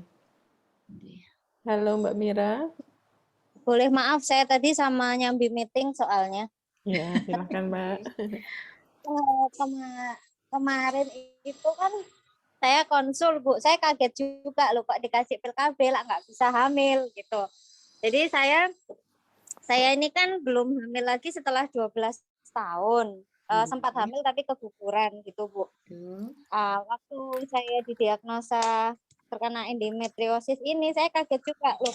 Kok dikasih pil KB gitu loh, Bu. Dan dokter di tempat saya konsul yang pertama itu ada wacana bahwa kalau dengan obatnya yang kemarin itu tidak berhasil, kemungkinan nanti bisa antara dikuret atau dioperasi gitu. Nah, apakah tapi ketika ke dokter yang satunya lagi, karena sebelumnya saya pakai non BPJS, setelah itu saya pakai BPJS kan harus ganti dokter. Menurut dokter yang kedua itu tidak perlu mau kuret atau itu tidak perlu gitu. Makanya saya jadi bingung gitu loh. Harus gimana? Sedangkan kalau mens itu kan sakitnya luar biasa. Kalau capek gitu aja itu sudah sakit gitu. Itu sih Bu pertanyaannya. Iya, ya. Betul. Jadi Mbak Mira, memang kalau endometriosis, penggunaan pil KB ini sendiri itu adalah gunanya mengontrol hormon gitu ya, yang bisa mendorong penumpukan jaringan endometrium. Jadi kan endometriosis itu adalah ketika sel-sel endometrium itu berada di luar tempatnya gitu. Nah, pil KB tadi itu membantu untuk mengontrol hormonalnya, ya, termasuk juga dengan demikian bisa mengurangi rasa nyeri. Tadi kan Mbak Mira bilang kalau menstruasi nyeri banget gitu.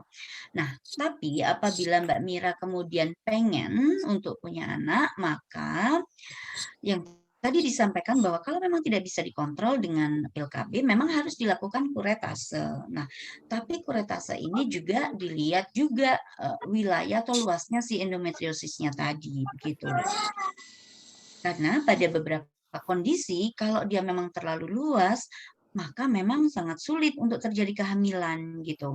Jadi istilahnya kalau misalnya endometriosis tadi terlalu luas, maka ketika terjadi hubungan seksual, terjadi pembuahan, dan kemudian kan dia butuh tempat untuk nidasi atau nempel. Nah, dia ini nempelnya nggak bisa punya tempat, karena tempatnya ditempati oleh si endometriosis tadi. Gitu. Oleh karena itu, salah satu terapinya setelah pengobatan dengan pil KB, nah itu juga salah satunya kuret gitu. Nah, kuretase hanya bisa dilakukan apabila endometriosisnya tidak terlalu luas begitu. Karena jadi kuret itu kan diambil jaringannya itu. Nah, kalau itu terlalu luas maka tentu juga tidak bisa dilakukan. Jadi memang pada pasien dengan endometriosis pasti mengalami masalah dengan fertilitas atau kesuburan, begitu ya. Jadi masalahnya itu bukan pada telur yang dikeluarkan gitu ya. Telur yang dikeluarkan bisa jadi tetap saja bagus gitu ya, normal, teratur. Tapi kesulitannya adalah pada sulit hamilnya, sulit menempelnya itu gitu. Sulit menempelnya hasil pembuahan. Begitu Mbak Mira. Gitu nggih? Untuk apakah juga kemungkinan ada hal itu, Bu? Dalam untuk apa? Operasi. Iya, nah itu dia. Jadi memang operasi juga merupakan salah satu intervensi untuk endometriosis. Nah, nggih, memang begitu. Nah, cuman apakah kemudian kalau sudah dioperasi bisa hamil? Tidak ada jaminan untuk itu gitu. Tergantung pada gradasi keparahan dari endometriosisnya. Gitu, Mbak Mira. Sudah pernah Oh, gitu. dilakukan USG pasti ya? Iya, sudah, Bu. Hasil USG-nya bagaimana? Saya tidak Disampaikan diinfo sih bagaimana? berapa senti saya tidak diinfo. Cuman beliau itu menyampaikannya hanya ada penebalan dinding rahim namanya endometriosis gitu. Mungkin hal itu yang menyebabkan tidak bisa hamil gitu loh, Bu. Dan saya waktu itu dikasih apa nama obatnya itu Visane kalau nggak salah. Iya, nggih. Iya. Nah, Jadi itu itu tapi sih terus menurut dokter itu katanya kandungan saya itu juga membesar gitu loh, Bu. Apakah itu ada hubungannya juga dengan endometriosisnya? iya, betul. Ya, jadi Oh, endometriosis itu juga bisa menyebabkan kemudian rahim menjadi membesar gitu. Karena itu kan endometriosis itu sebenarnya juga merupakan salah satu tumor begitu ya. Jadi ketika dia kemudian menjadi bertambah besar gitu ya otomatis kemudian rahimnya juga bertambah besar gitu. Tapi bukan besar karena hamil tapi karena sel-sel endometriosisnya, jaringan endometriosisnya. Memang kalau untuk kasus ini pasti fertilitas itu terganggu Mbak Mira gitu. Jadi memang sulit ya tergantung pada derajat endometriosisnya gitu ya, tingkat keparahan dari endometriosisnya gitu ya. oke, ya. Ya, Ibu, terima kasih untuk informasinya. Insya Allah sudah jelas. Oke. Mbak Mira atau teman-teman yang lain, kalau misalnya ketemu sama dokter yang diam, cecar dengan pertanyaan gitu. Itu hak teman-teman sebagai pasien gitu ya. Kalau misalnya dokternya nggak mau dicecar dengan pertanyaan, cari dokter lain yang gitu ya. Betul, saya bilang betul begitu. Kenapa gitu? Adalah hak pasien untuk mendapatkan informasi dan edukasi yang cukup ya dari penyedia layanan kesehatan, baik dokter, perawat maupun bidan gitu. Artinya ketika dokter, perawat, bidan tidak mau memberikan informasi dan edukasi yang cukup, maka mereka tidak memenuhi kewajiban mereka begitu. Maka carilah yang bisa memberikan informasi itu gitu. Sehingga kemudian kita menjadi tercerdaskan gitu loh. Jangan kemudian kita yang kita di sini ini kan aktif pada lembaga, istilahnya kita punya power lah ya, kita bukan perempuan yang tidak berdaya begitu kan gitu. Jadi mari kalau memang itu menjadi hak kita gitu, cari saja gitu. Jadi itu adalah hak teman-teman sebagai pasien dan kewajiban dari penyedia layanan kesehatan untuk memberikan informasi dan edukasi begitu. Gitu nggih. Jadi biar lego. Enggak gitu kan ganjel mulu ya, ganjel terus. Nggih. Terima kasih. Sama-sama.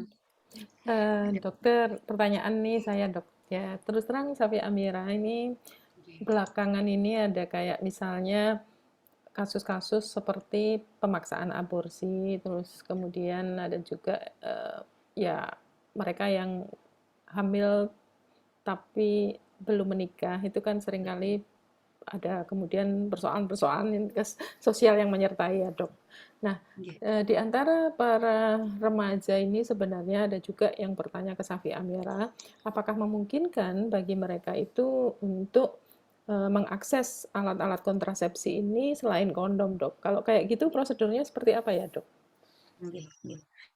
Nah sebenarnya ini memang yang menjadi sulit kawan-kawan sekalian. Jadi negara ini itu mengatur bahwa penyediaan alat kontrasepsi itu hanya diberikan pada pasangan yang sudah menikah gitu. Coba jenengan datang ke puskesmas atau datang ke vaskes gitu nggih. Kalau mau minta menjadi akseptor KB itu pasti akan ditanyain sudah menikah atau belum gitu. Misalnya nih 17 tahun atau 18 tahun kan sudah boleh menentukan pilihannya sendiri karena dewasa ya 18 tahun. Terus dia mau katakanlah pasang implan gitu. Boleh nggak? Dia pasti akan ditanya sudah menikah belum gitu. Mana kakaknya, mana ininya segala macam, baru kemudian dia akan diberikan layanan itu gitu. Karena regulasi kita juga begitu gitu. Kondom itu gratis dan diberikan pada pasangan yang sudah menikah gitu. Kalau sekarang kita masih beruntung karena kondom ada banyak di luar gitu ya, dijual bebas gitu. Namun tentu juga dengan harga yang cukup lumayan ya. Kalau Iya, untuk betul, Dok. low social Low economy, income, ya. bahwa Apalagi kondom memang mahasiswa, Bu. Remaja kayak gitu kan betul nggak gitu. punya uang. Iya, gitu. Jadi akses kita terhadap kontrasepsi memang sangat terbatas sekali begitu. Jadi agak sulit mengakses layanan kontrasepsi itu pada health facility ya, fasilitas kesehatan yang diregulasi oleh pemerintah. Bahkan even itu layanan kesehatan yang diregulasi oleh swasta atau milik swasta seringkali yang pertama sangat terikat dengan regulasi pemerintah, yang kedua stigmanya luar biasa, judgmentalnya luar biasa, benar nggak? Gitu. Betul. Iya, jadi katakanlah misalnya nih pap smear. Pap smear adalah kalau secara theoretical medis gitu, itu ditujukan untuk mereka yang sudah sexually active. Mau lu nikah, mau gak nikah, kalau sudah sexually active, lakukan pap smear secara berkala begitu kan. Tapi coba kalau kita misalnya ada perempuan 20 tahun gitu ya mau periksa pap smear gitu, ditanyain pasti toh sudah menikah gitu. Ya enggak? Apalagi kalau kemudian penyedia layanan kesehatannya itu apa namanya tanya gitu kan, belum menikah kok sudah pap smear itu untuk yang sudah menikah gitu kan, buat marahin miso gitu ya, buat kita yang sudah paham gitu, buat kita yang sudah paham itu marahin miso gitu. Dan saya mau mencegah penyakit di diri saya sendiri, kok kenapa harus terikat dengan status saya begitu kan, seperti itu gitu. Jadi memang luar biasa susahnya akses ini gitu. Bahkan seperti akses-akses yang terkait dengan tadi mini pill misalnya, itu akan jauh lebih mudah diakses lewat online bisnis marketing, e-commerce ya, e-commerce. Iya, lewat e-commerce gitu. Itu lebih gampang loh. Saya mau pesan mini pill, saya mau pesan apa itu malah lebih mudah di situ gitu. Padahal di situ malah kontrolnya menjadi sangat tidak bisa dikontrol gitu kan. Iya, gitu. betul dong. Tuh. Jadi kadang-kadang akhirnya ya sudah gitu. Siapa yang punya uang dia yang bisa mengakses layanan itu. Akhirnya kembali begitu. Gitu. Karena sebenarnya dari remaja-remaja yang datang itu, mereka itu juga punya ketakutan untuk membeli di toko online, Dok. Karena mereka juga sudah sadar kayak misalnya ya nanti kalau obatnya palsu, kalau enggak. Jadi mereka sebenarnya pengen atau mendambakan ada kayak situs-situs yang istilahnya bisa dipercaya gitu, yang kredibel gitu, yang mereka itu dapat mengakses itu karena mereka juga sebenarnya tidak ingin ini Dok, tidak ingin juga melakukan aborsi gitu Dok, karena kan ya secara psikologis juga mereka ini dapat merasakan dampaknya gitu. Kalau menurut dokter gimana ya Dok caranya supaya ini bisa berubah? Wah, kalau supaya mau berubah yang pasti butuh kerja sama semua orang, Mbak. Nggak bisa diubah oleh satu orang saja. Jadi memang harus benar-benar gandengan tangan yang luar biasa kita ya gitu. Jadi mengubah sistem itu kan bukan mengubah 1-2 orang saja ya. Mengubah sistem itu pastinya kita harus sama-sama, effortnya harus luar biasa, dan kemudian takes time gitu, 5, 10, 15 tahun gitu kan. 2006, 2007 saya di Papua yang terkait dengan kondom saja itu kan ya luar biasa ya, kita waktu itu manage project dari USAID. Itu pun sudah ada regulasi bahwa kita tidak boleh campaign kondom untuk mereka under 15 gitu. Yang di bawah 15 tahun kita nggak boleh campaign kondom gitu. Padahal ketika kami melakukan baseline di Papua, itu anak umur 12 tahun itu sudah tahu tentang kalau istilah di sana bakunai toh. Gitu. Hubungan seksual tuh mereka tidak akan paham kalau ditanyain hubungan seksual, tapi mereka tahu apa istilahnya itu bakunai gitu. Mereka sudah tahu tentang bakunai itu umur 12 tahun, umur 10 tahun gitu. Dan yang cukup shocking gitu di pedalaman Papua itu bahkan ternyata akses terhadap pornografi ya. Jadi kayak video porno ya gitu. Waktu itu zaman 2006 2007 itu kan internet masih sangat lelet banget ya gitu. Tapi untuk kayak hal-hal yang berbau porno, buku, komik itu ternyata ada di sana gitu. Accessible gitu. Dan anak usia ketika kami melakukan baseline itu kan mereka yang di atas 15 tahun sampai umur sampai 55 tahun. Jadi kemudian kita gali pertanyaannya tuh flashback gitu.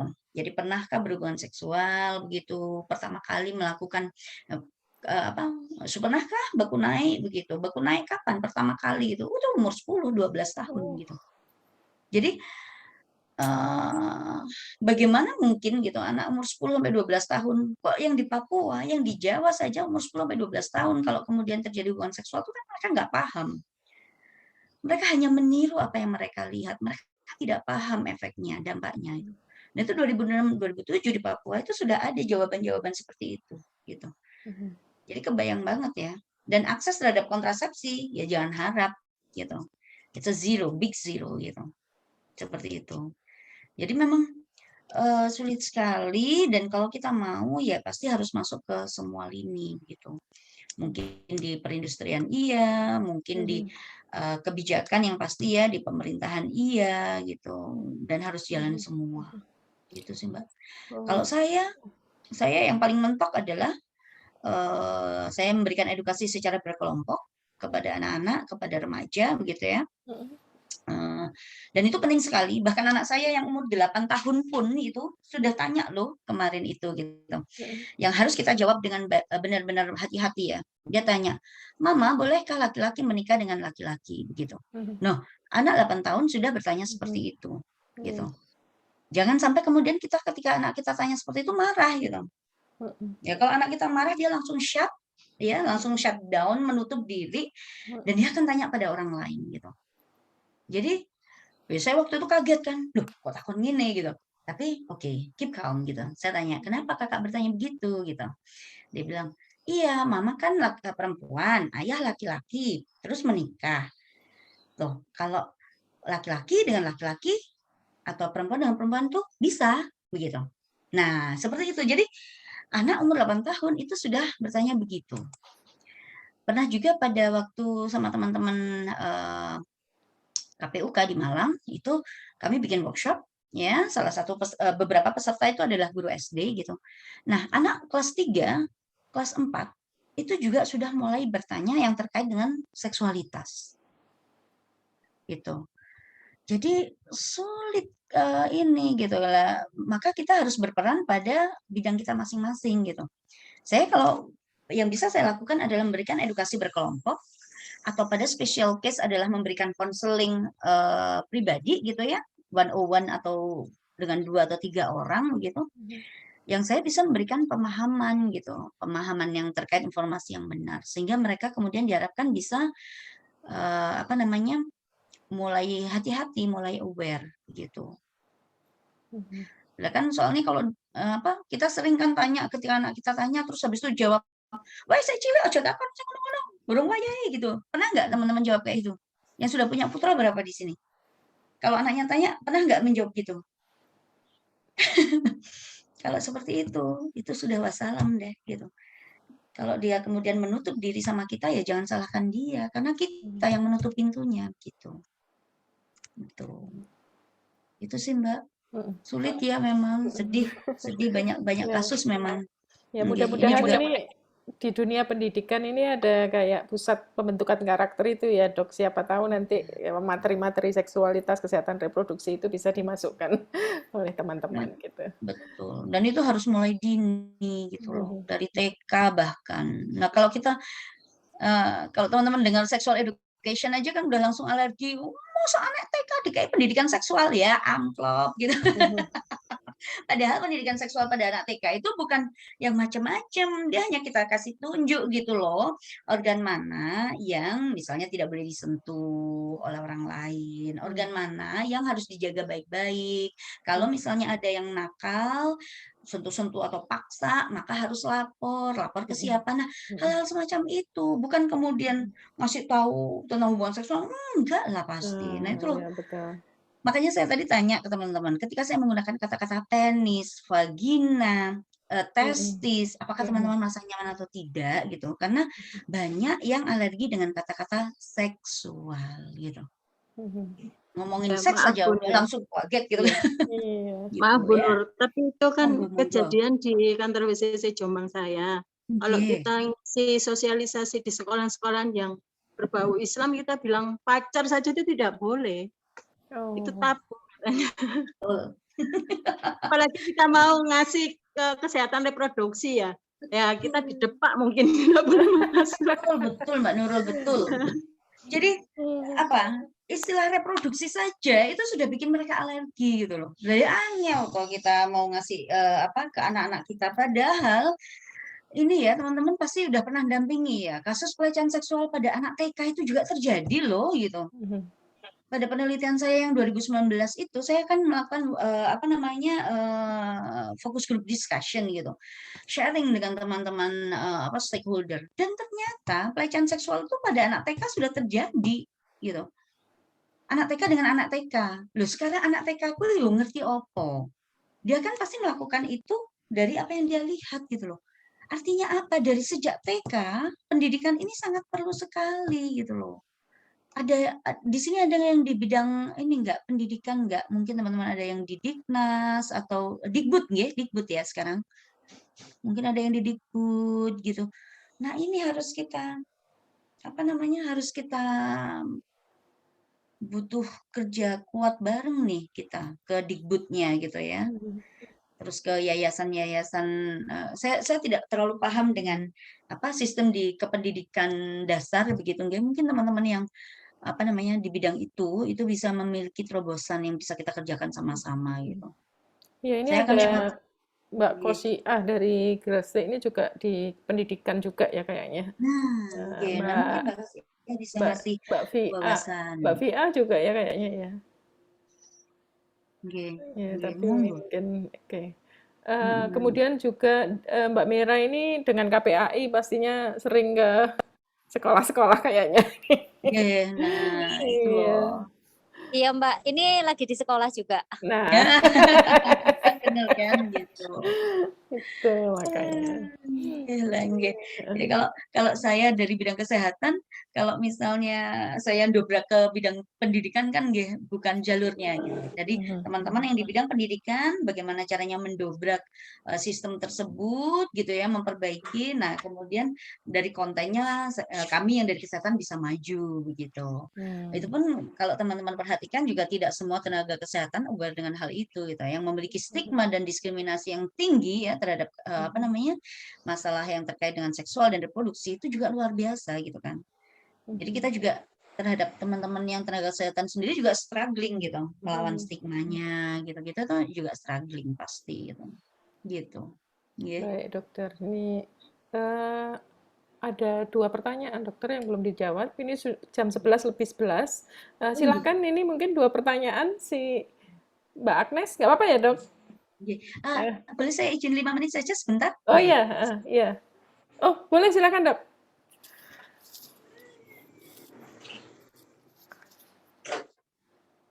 Mbak Agnes, C Agnes. Mbak Iya. Siti mohon maaf Iya. dulu karena ini mau OTW lagi. Oh nggih, monggo Mbak Mira. Ya. Terima kasih Mbak Siti, teman-teman. Assalamualaikum. Waalaikumsalam. Terima kasih Bu Dokter juga. Oke. Kak C Agnes, monggo kalau mau tanya.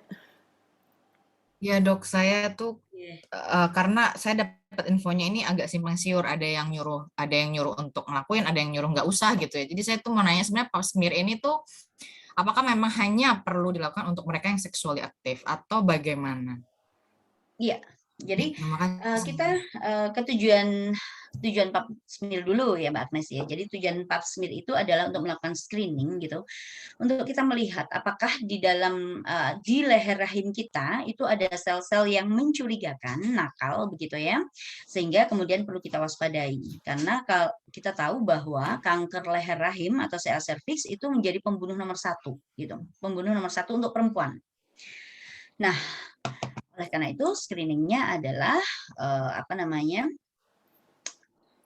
screeningnya tentu diperlukan secara reguler sebenarnya. Nah, apakah hanya untuk yang sexually aktif? Well, saya jawab iya gitu. Dari yang mulai seksual aktif. Kalau tidak pernah berhubungan seksual sama sekali gitu nggih, maka untuk melakukan pap smear agak sulit gitu. Karena pada kondisi yang normal, bukan kondisi yang normal ya, tapi kondisi kebanyakan ketika belum pernah berhubungan seksual sama sekali, maka di situ ada himen ya yang kita sebut sebagai selaput darah itu ya. Nah, kalau belum pernah berhubungan seksual biasanya kan himennya atau selaput darahnya itu masih intak, masih utuh.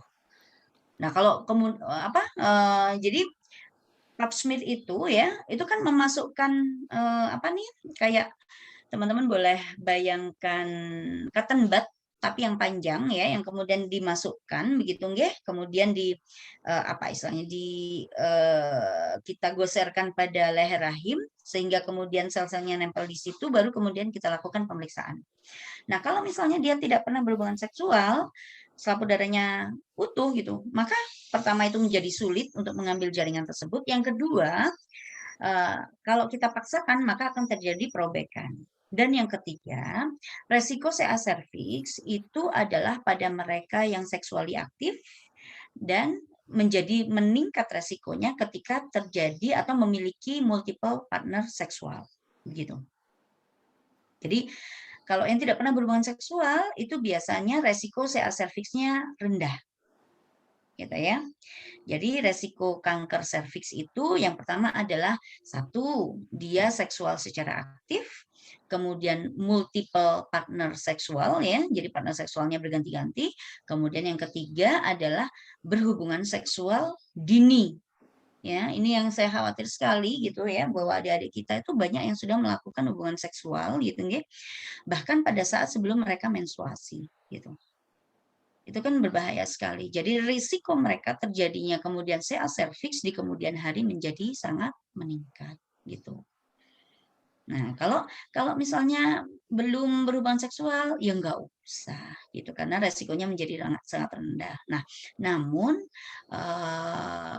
tetap kita perlu melakukan screening. Tetap melakukan screening. Screeningnya apa?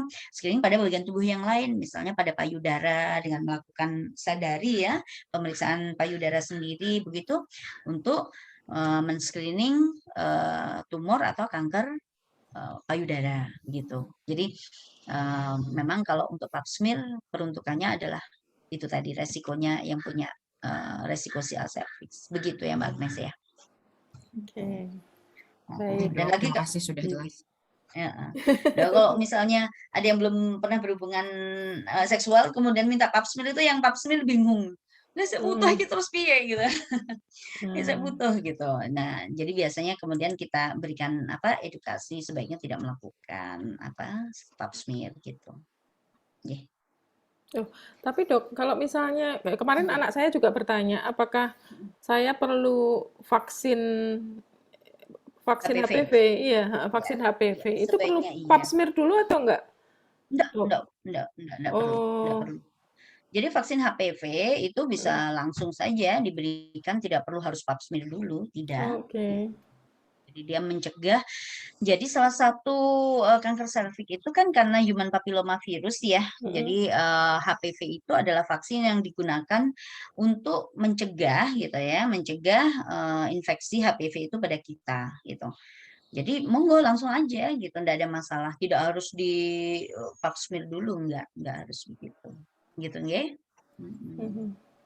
Oke, baik mahal dokter. Tapi ya vaksin HPV mahal. 1 jutaan ya Dok, lebih Dok sekarang. Kadang-kadang mau vaksin tuh juga mahal banget sih kalau mikir-mikir kita. Iya. Benar. Baik Dok, ini rupanya sudah jam 11:11. Mbak Ani, apakah mau tanya sebentar boleh? Oh, boleh silakan. Boleh ya Dok? Maaf, saya sebentar aja. Maaf, sambil sebab kerja. Maaf Dok, mau tanya, apakah kalau sudah divaksin apa tadi Bu Siti? HPV itu apa tidak akan terjangkit kanker itu? Iya, jadi pemahaman tentang vaksinasi harus kita kembalikan lagi ya Mbak Eni ya. Jadi vaksinasi itu bukan kemudian menangkal 100%. Contoh, vaksinasi COVID bukan berarti bahwa kalau kita udah vaksin kita nggak bisa kena COVID gitu. Kita bisa kena COVID, tapi karena kita sudah punya tentara duluan, maka tentara kita lebih siap mencaplok musuh-musuh itu, virus-virus itu, sehingga manifestasi pada kita tidak menjadi berat. Begitu. Sama, apakah kalau kemudian kita vaksin HPV, itu kemudian bisa 100% bebas CA cervix? Ya enggak. Tapi at least ketika kita sudah vaksin HPV, kita udah punya tentaranya, begitu itu si virus human papilloma itu datang, maka tentara kita sudah siap mencaplok gitu. Sehingga kemudian resiko kita untuk terjadi CA cervix menurun gitu. Melindungi 100%? Enggak. Karena hampir semua vaksinasi itu tidak melindungi 100% gitu. Sama kayak kita waktu kecil BCG, apakah kemudian kita pasti 100% bebas TBC? Belum tentu. Tapi kalau kita kena TBC, paling tidak kita tidak sampai parah gitu. Tidak sampai nemen banget gitu. Seperti itu. Ya? Iya. Ya, terima kasih dokter. Sami-sami. Karena memang tidak ada yang bisa dijamin 100% ya dalam usaha-usaha kita itu. Kita berusaha tapi tentu tidak bisa 100%. Sama seperti kontrasepsi, ada faktor kegagalan juga gitu ya. Bahkan pada tingkat vasektomi, tubektomi, kegagalan juga masih tetap ada gitu. Jadi memang tidak pernah 100%. Gitu nggih? Iya, dokter. Makasih, dokter. Sama-sama. Baik, ini karena waktunya sudah lebih dari 20 menit lah, dari 11 ya dokter ya. Baik, terima kasih banyak dokter. Ini apa namanya, saya tadi masih, dokter sempat mengatakan bahwa kenapa kok kontrasepsi ini menjadi kewajiban perempuan saja sampai detik ini setidaknya ya. Terus laki-laki tapi tidak pernah untuk diwajibkan KB gitu ya dok ya. Nah, mungkin terakhir kali dok, ada yang ingin disampaikan buat teman-teman ini dok sebelum kita tutup itunya sesinya. Ya, kalau yang terkait dengan kontrasepsi yang pasti gitu nggih, bahwa sebenarnya ketika ini datang pada hak gitu ya, bahwa kita kan tadi pilihan lebih banyak pada perempuan gitu. Kenapa? Karena teknologi yang dikembangkan lebih banyak ditujukan untuk perempuan. Oke. Tapi karena ini adalah tubuh kita gitu. Pastikan bahwa kalau teman-teman memilih kontrasepsi, itu adalah benar-benar pilihan yang memang sudah istilahnya berdasarkan pertimbangan yang matang gitu ya, dan bebas paksaan gitu. Kenapa? Ya karena ini tubuh kita gitu. Tapi kalau dalam kehidupan yang berpasangan tentu ada kompromi gitu kan, saling berkompromi. Jadi diusahakan bagi teman-teman yang ingin memilih kontrasepsi gitu, juga selain memilih itu health provider-nya itu pilihlah yang yang memang memberikan edukasi betul gitu ya, memberikan pilihan-pilihan gitu, dan memberikan informasi yang tepat. Karena pemilihan kontrasepsi itu adalah pure menjadi hak bagi kita ya, hak bagi klien kalau saya bilang, bukan pasien ya, hak bagi klien memilih mana kontrasepsi yang paling baik dia rasa berdasarkan dari informasi yang diberikan oleh health provider gitu. Dan mungkin satu lagi yang kalau dalam bidang kontrasepsi yang perlu kita lakukan sekarang juga adanya penguatan male involvement. Jadi male involvement ini yang hampir selalu dalam bidang gender, kalau kita ngundang pertemuan gender yang datang perempuan semua gitu. Sementara kalau tanpa laki-laki ya podo karo goroh gitu. Jadi male involvement itu dalam bidang gender mau kontrasepsi atau kesehatan itu juga harus dikuatkan kembali gitu. Bukan male involvement dalam hal dominasi, tidak, tapi male participation gitu, atau partisipasi pria gitu. Nah, itu yang sangat diperlukan sekali gitu. Jangan sampai kemudian usaha-usaha kita tuh membuat kita bekerja sendiri gitu kan, perempuan-perempuan ini gitu, dan kemudian meninggalkan mereka, padahal mereka adalah juga komponen yang penting juga untuk diperhitungkan dalam proses partnership ini. Begitu. Baik, terima kasih banyak Dokter Nureta. Kita banyak sekali informasi yang kami dapatkan dari dokter hari ini. Mungkin teman-teman kita bisa foto dulu untuk kenang-kenangan. Mari. Ya. Baik, dibuka kameranya. Oke, 1, 2, 3. 1, 2, 3. Ya, terima kasih dokter. Terima kasih Sama-sama. banyak. Mudah-mudahan bermanfaat untuk kita semua. Ya, Ada sesi Assalamualaikum diskusi lagi. warahmatullahi wabarakatuh, teman-teman semua. Ya, Waalaikumsalam. next time bisa ini lagi dengan dokter Nureta. Ya. Yes. Insyaallah. Oke, terima kasih. Semua. Nggih, matur nuwun. Saya pamit dulu. Iya.